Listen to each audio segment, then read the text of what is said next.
My story, I don't feel that it's important, but I know it's for the glory of God. Hi, my name's Doug Hare. I moved here to Texas a couple years ago. Growing up, didn't have much in way of going to church. It was just never a part of our family. When I got to college, I had some friends that were, religious. They were in, the Catholic Church. So I would go to Saturday Mass and then go out Saturday night, to be forgiven beforehand. After I graduated college, I joined the military. Was in the Air Force for 20 years.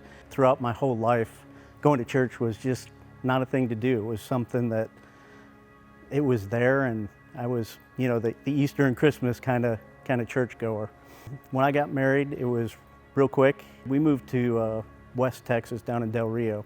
We have 3 beautiful children, and I was gone all the time.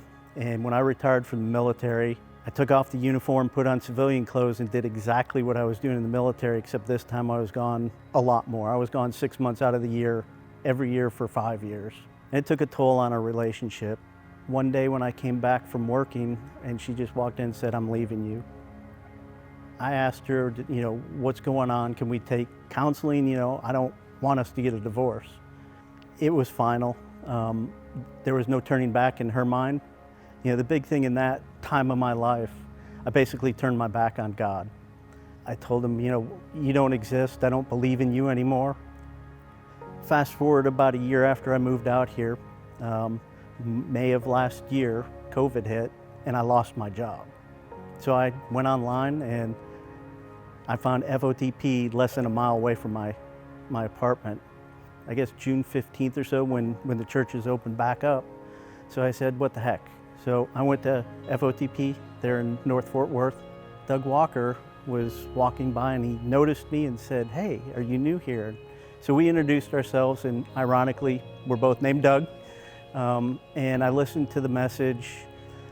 So I said to myself, what can I do? What do I need to do? And it was called on my heart to serve.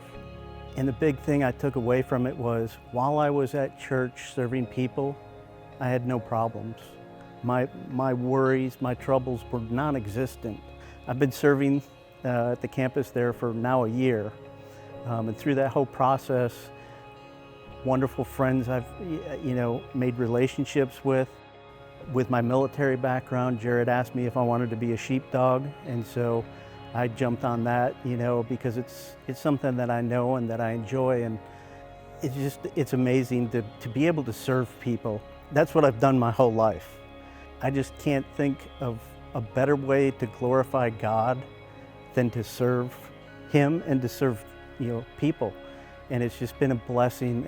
And to be honest with you, had these circumstances not happened, I don't know if I'd be here today. God reaches His hand out and there's a nugget of gold for you waiting to take. And it's a lesson. Looking back on just that period of my life, but also the past 50 years of my life, I can now see the lessons that I should have learned back then now. So, anybody that's going through troubles and problems in their lives, just know that if you give it to God, He'll turn your test into a testimony. He'll take your mess and turn it into a message, and He'll take your misery and turn it into your ministry.